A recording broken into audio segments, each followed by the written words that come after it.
Hello everybody, welcome back to my channel. If you're new here, I'm Vanessa. If you're returning, welcome back everybody.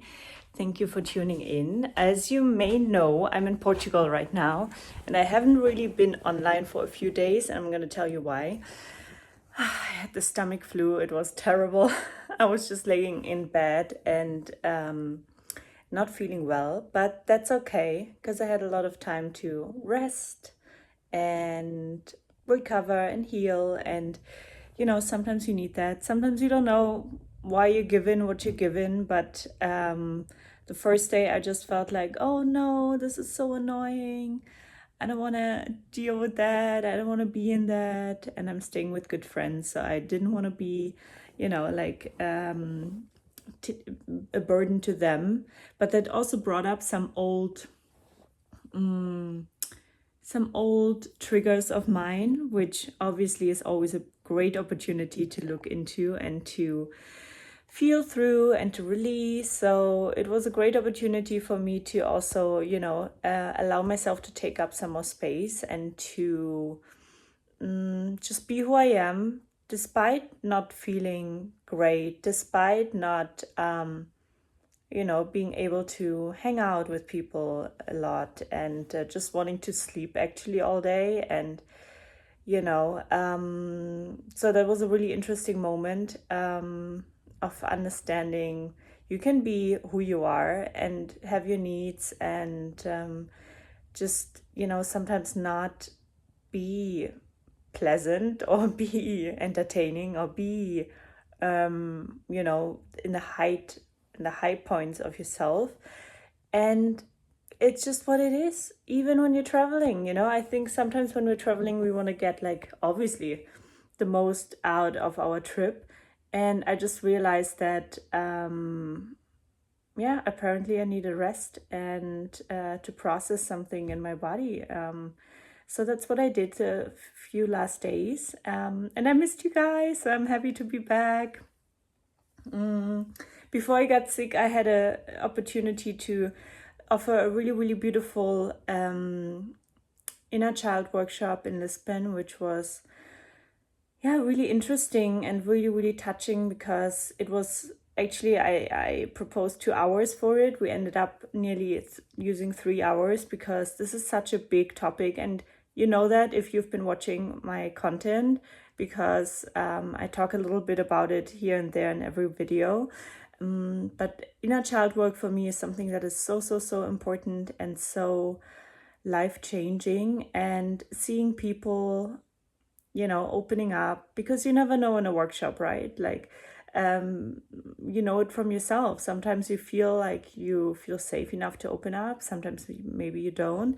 And I was really hoping to create a safe space for people to open up. And it was a really beautiful sharing, and people opened up and asked questions, but also exchanged and, helped each other and told, stories that inspired each other and helped each other. And it was just absolutely beautiful. I really loved it. So if anybody's watching from the workshop, thank you all for coming.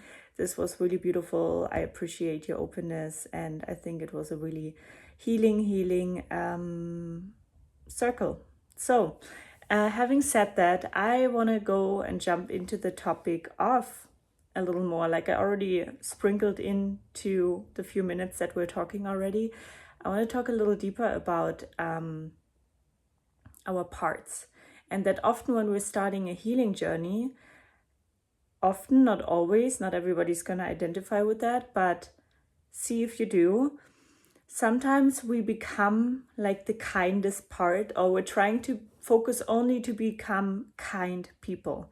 And it's important to be a kind person and gracious and all these things.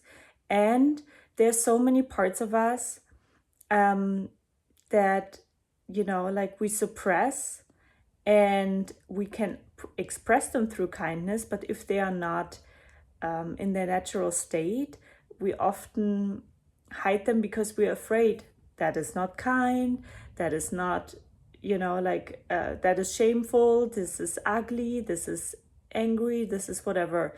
And I just wanted to encourage you that don't lose your parts when you're when you're, wait, how do I want to phrase that? Don't lose your parts when you're trying to, find yourself, actually. Because I know that from my own journey, we sometimes go into, especially when I discovered spirituality or dig deeper into spirituality, that I just for a while got a little bit lost in it. Like now I can see it retrospectively. In the moment, obviously I couldn't see it. But I think suddenly I felt like I couldn't be all these other parts of Vanessa.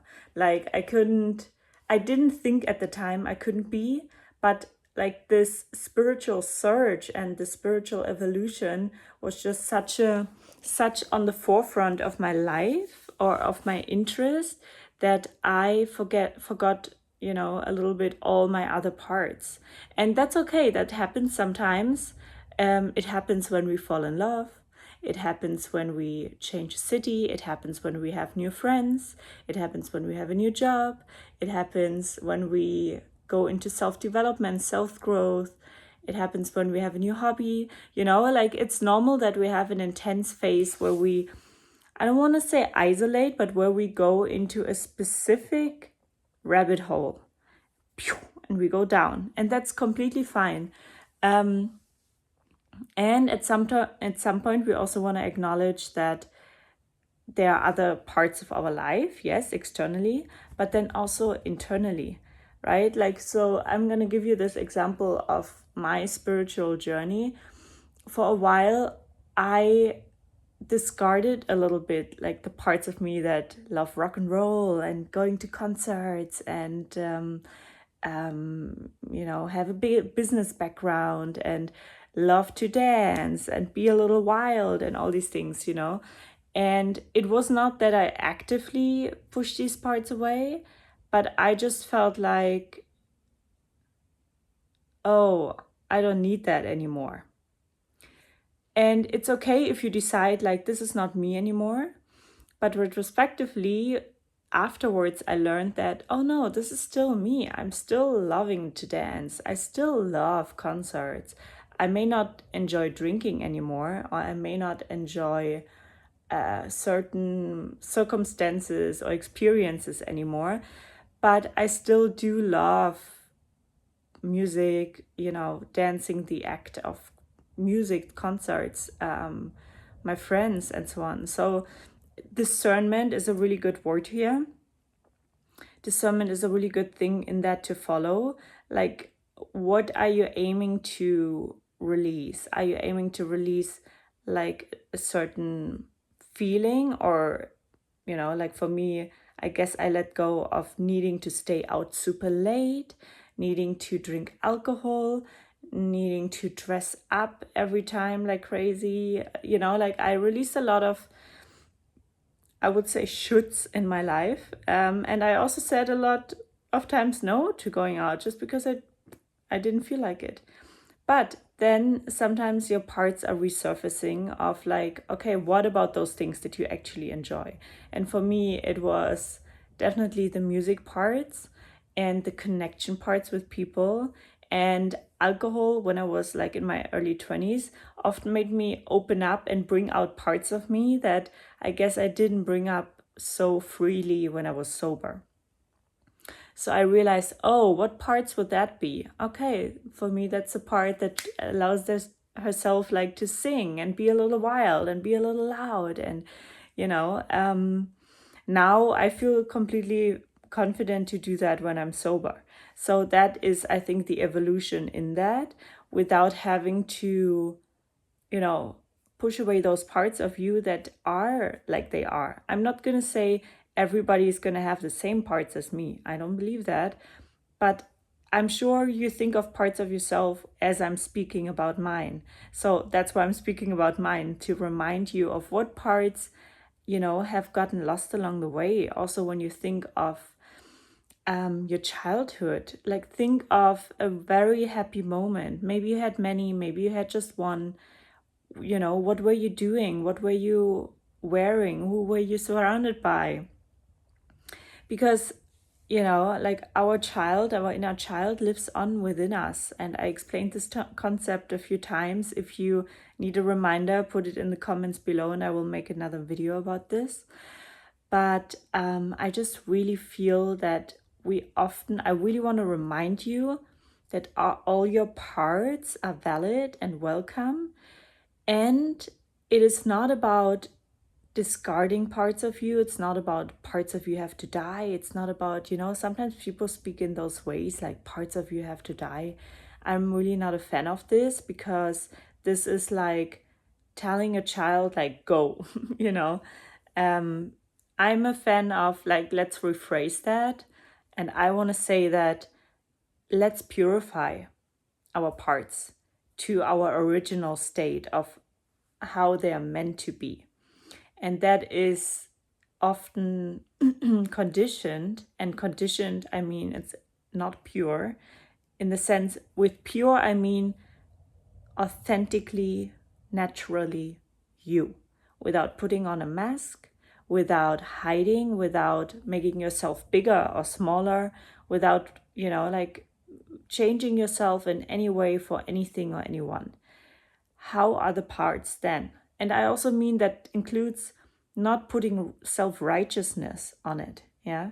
Because sometimes we feel like when we're not changing ourselves for anyone or anything, we're actually entering self-righteousness in a sense of, you can't tell me anything, this is who I am, It's a little, it's half of the circle, I want to say. It's not the full circle. Sometimes we get stuck in self-righteousness when we're starting to heal and realize, oh, I have power. But then we get a little bit into the ego in order to put armor up and sort of defend ourselves and our power from other people or towards other people. And this is when you haven't, fully closed the circle of healing that wound, whatever it is for you. Yeah. So then we get stuck in self-righteousness. When we close the circle, meaning when we actually fully feel through the wound and fully realize and let it settle in our body that we are worthy in whatever that particular wound is. For example, you're worthy of being a beautiful woman. You're worthy of having the house that you have. You're worthy of being alive, as simple as it sounds. You're worthy of being loved, being appreciated. You're worthy of, like earning the living that you are earning or want to earn. You're worthy of that husband or that child or whatever it is, really, whatever. And, sometimes we get stuck in, okay, I deserve that, but this is still here in the mind.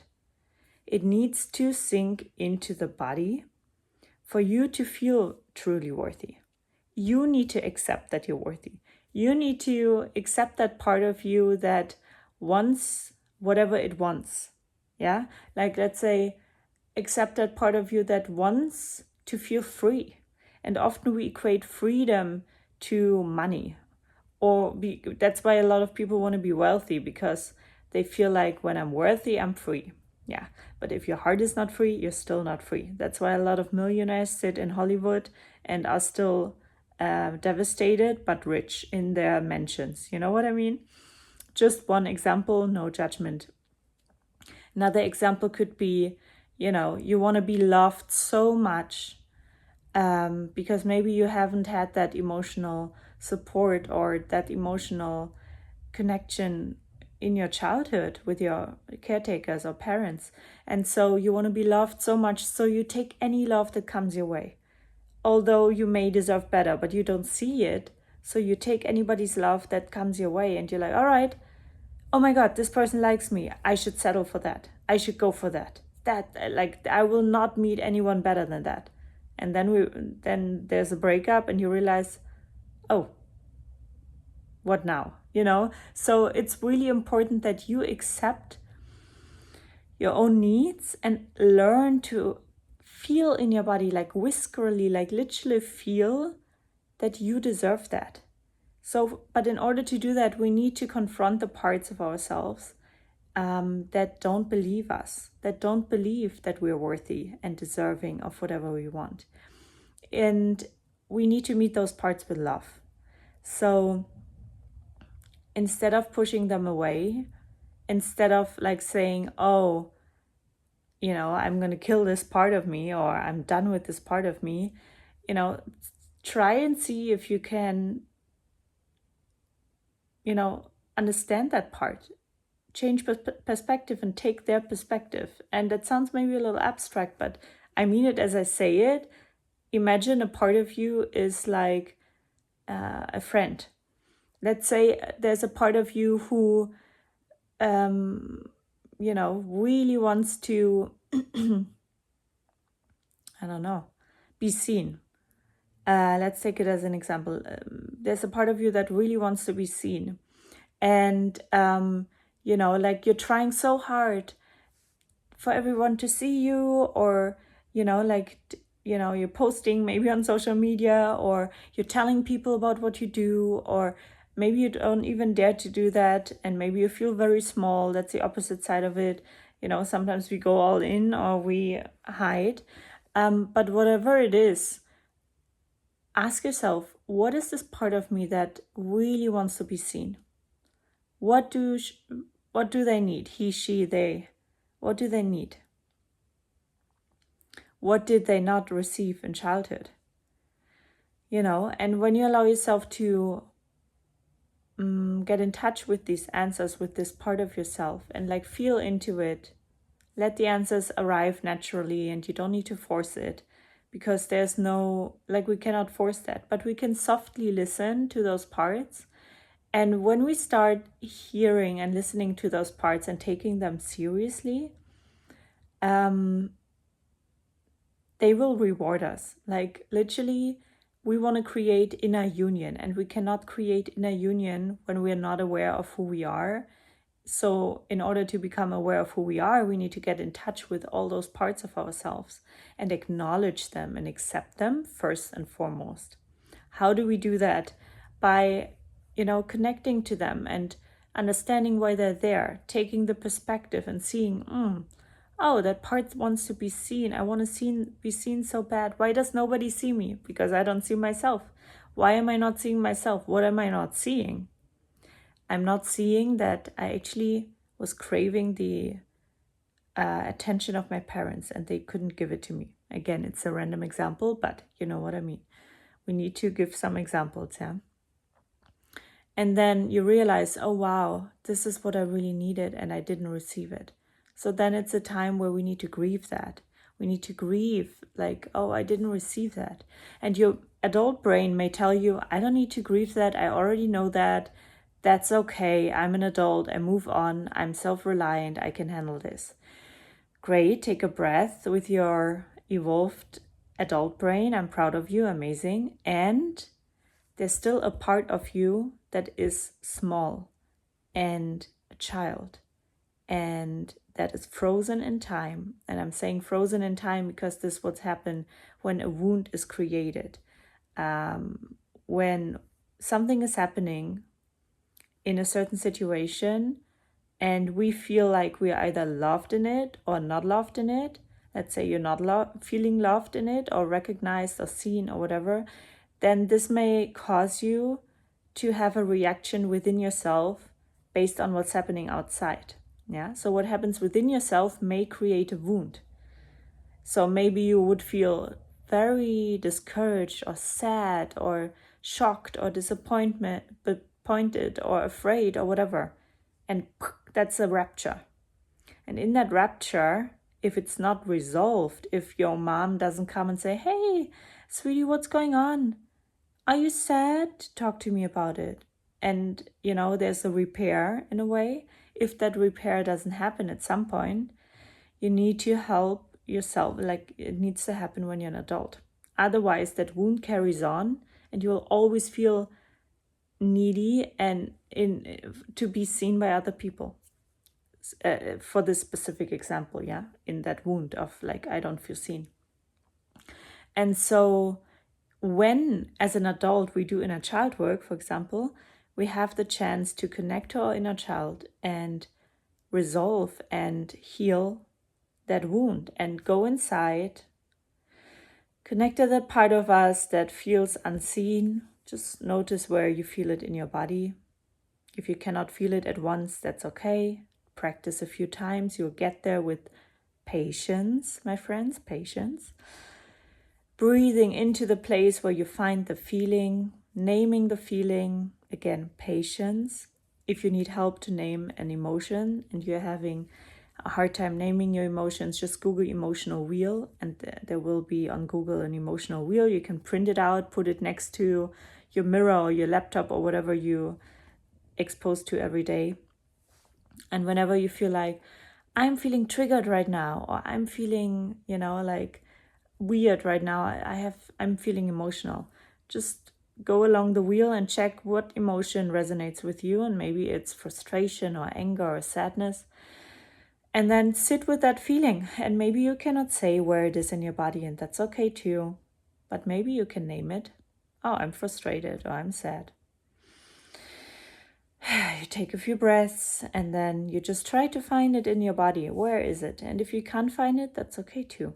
Maybe you can visualize the part of yourself that is frustrated, and you can connect to that inner child part that used to be frustrated or afraid of, afraid of not being seen, or sad that they wouldn't be seen. Again, coming back to this example that of ours.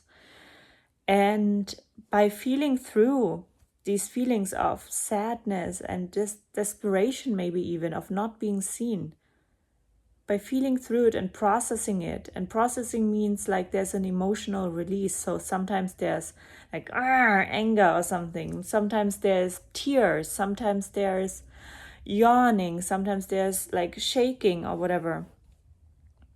By this, if you're sitting long enough with it and letting yourself feel it, maybe put on some music to help you, get in the mood, Adele, or something that makes you sad, or something that makes you frustrated, like, I don't know, rock and roll or something, I don't know.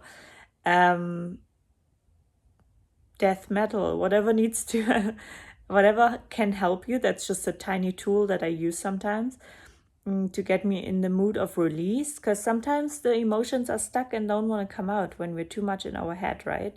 So what we want to do is either we move in order to bring up the emotion, if that helps you. Every human is different, so it may help you to move. For me, it often helps just to sit in meditation, put on music that, helps me bring out that emotion, may it be anger or sadness or frustration or whatever. And then I just breathe a little, and with the breath comes the emotion. I'll allow it to come, because you need to open up a little bit to it. And as it comes, you just let it process through like a waterfall. Don't stop it. Don't feel like you need to stop it. Just let it process through. And on the other side of those emotions, if we don't suppress them and we don't, cart them aside, there's a realization always. And you can try out my emotional release meditation that's posted below. Give it a try. It's for free. You can see it helps you. Try it a few times, because sometimes when we're always in our head, it may not work the first time, as you may know. So that's a training to get connected to your body and, visualize your inner child's needs.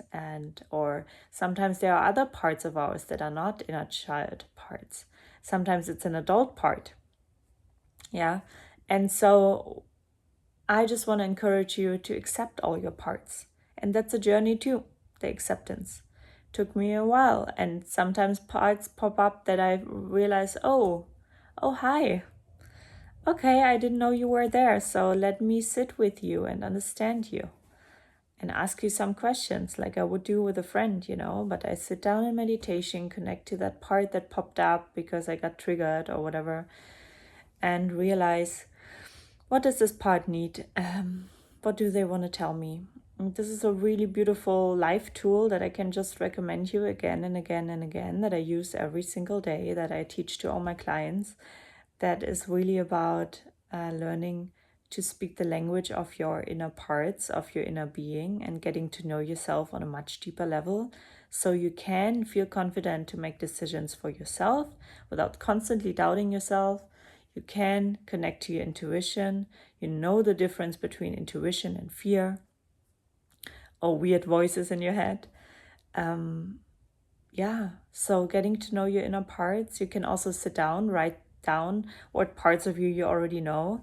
And sometimes we avoid those parts of ours that are angry, that are frustrated, that are ashamed, because we just feel like, it's icky, it's painful, we don't want to deal with it.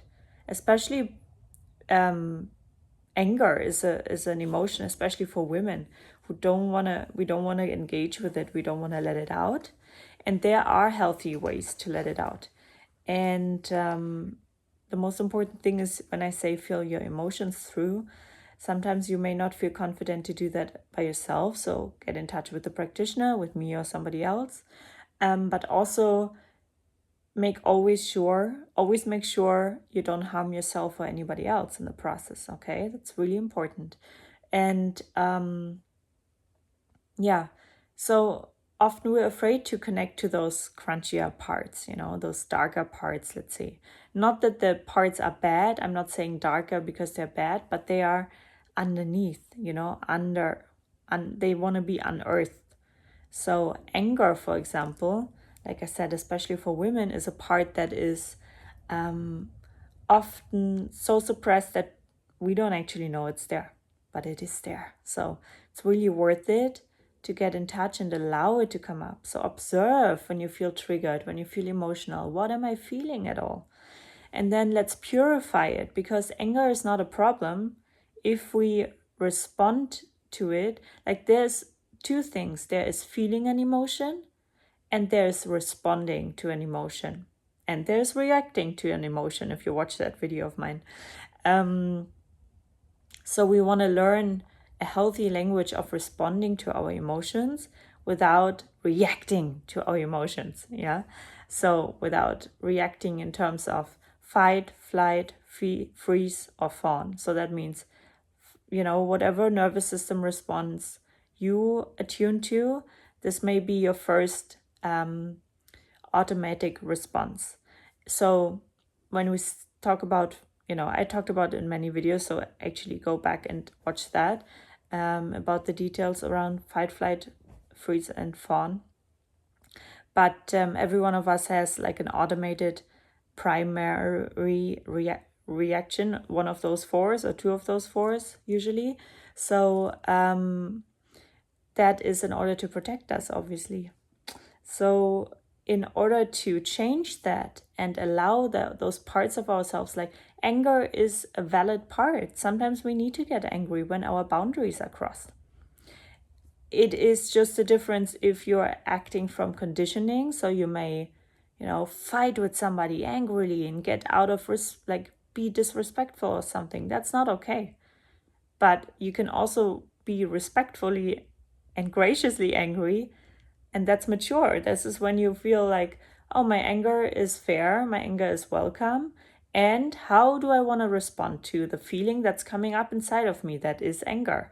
Do I want to scream at people or shout at people or be mean to people? Or can I just tell people, whoa, I need a minute, or this is not feeling good to me, that actually upsets me. Can we handle this in a different way? Communicate without violence.